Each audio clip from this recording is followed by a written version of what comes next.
Bonjour à toi, cher spectateur. Parlons de Dark Places de Gilles Paquet-Brenner, ou Brené en français. L'histoire, c'est celle de Libby, une jeune femme qui, lorsqu'elle était jeune, a vu sa mère et ses deux sœurs assassinées.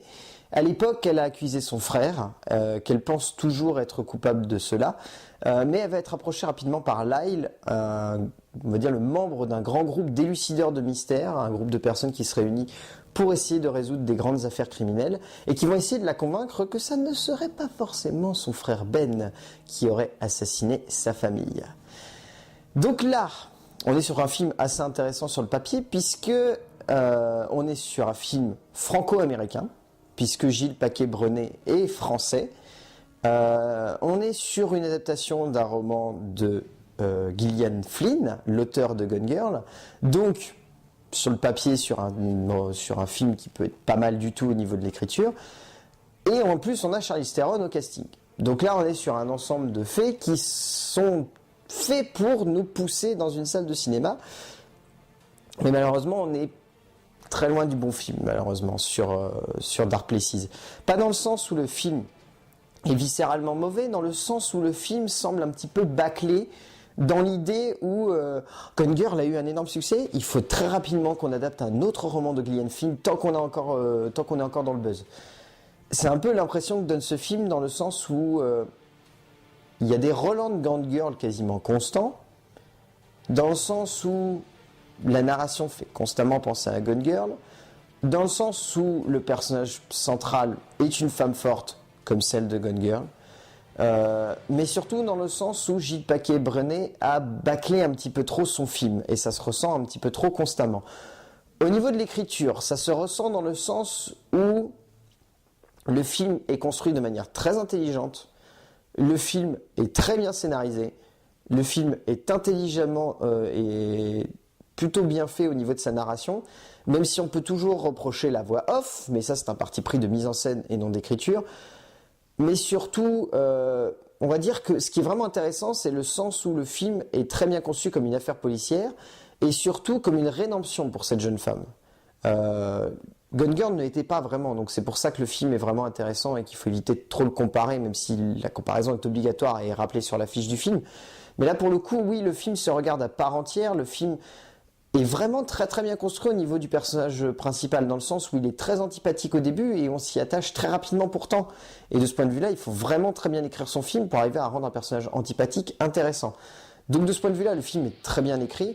Même au niveau de sa composition des personnages secondaires, de l'écriture du personnage de Ben, on sent qu'il y a une vraie recherche et on sent que tout au long du film, il y a une vraie construction au niveau de l'ambiance, au niveau de la dramaturgie, dans le sens où on va pas tout nous asséner à grands coups de poing dans la gueule ou de facilité dramatique, mais dans le sens où les éléments sont amenés de manière tellement brutale qui nous semble choc, qui nous semble vraiment intense. Après, il faut reconnaître que malheureusement les révélations ne fonctionnent pas très bien, dans le sens où elles ne sont pas très bien amenées au niveau de la narration, et dans le sens où elles sont un petit peu incomplètes, dans l'idée où le scénario de Brenner voudrait nous parler des thématiques de l'âme humaine, de la noirceur de l'âme humaine, de l'impossibilité d'une rédemption, ou même de pardon. Enfin voilà, ça pourrait être intéressant, mais ça manque de subtilité, ça manque de corps dans la manière dont c'est amené. C'est un petit peu dommage de ce point de vue-là, mais le scénario dans son ensemble est plutôt bien conçu et plutôt intelligent, et c'est vraiment ça qui marque le film, parce qu'il y a un énorme défaut à son métrage, c'est la mise en scène de Gilles Paquet-Brené. Le réalisateur français n'a pas du tout de patte dramatique ou esthétique, et même pire que ça, il n'arrive pas à concevoir son film comme quelque chose de subtil dans sa création visuelle. Pas dans le sens où le film est moche, dans le sens où le film appuie constamment les éléments dramatiques par des effets de mise en scène qui ne sont pas très élégants, voire même dégueulasses.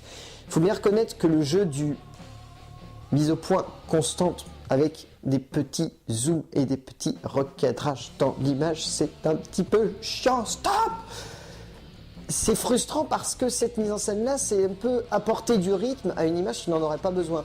Là où on peut poser un cadre et lui donner un sens, Paquet-Brené voudrait absolument constamment faire de ce cadre un élément de rythme et de dramaturgie, là où il n'en aurait pas forcément besoin, dans le sens où il pourrait poser son cadre, laisser des beaux mouvements de caméra, ou même simplement laisser un plan fixe.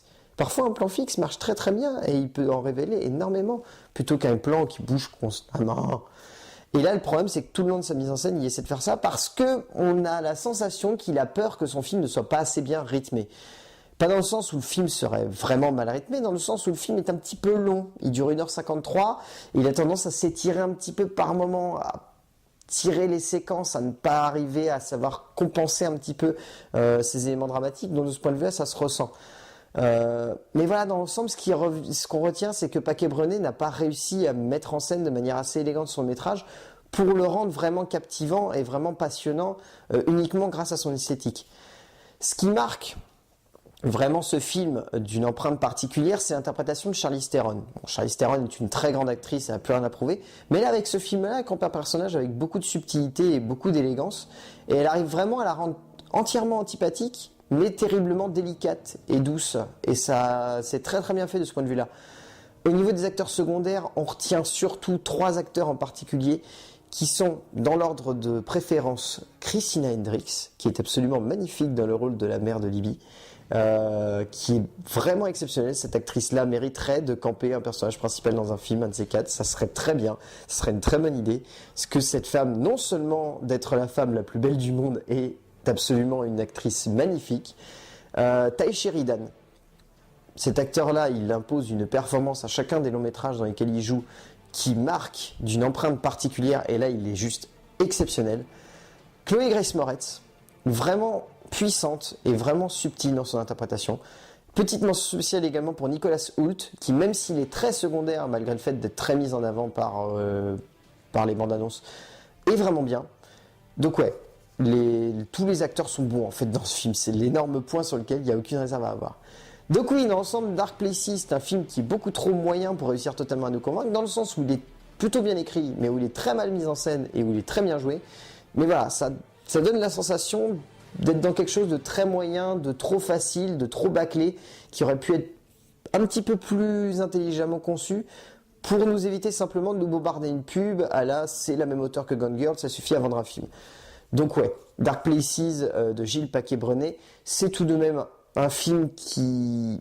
Voilà, vous pouvez aller le voir, mais n'y allez pas en vous disant que vous allez voir le même truc que Gone Girl parce qu'on en est très loin et c'est pas du tout la même chose, mais surtout on a vraiment un cran en dessous au niveau de la mise en scène, au niveau de la création graphique. Mais voilà, si vous avez envie d'aller le voir, ça peut quand même marcher. A plus!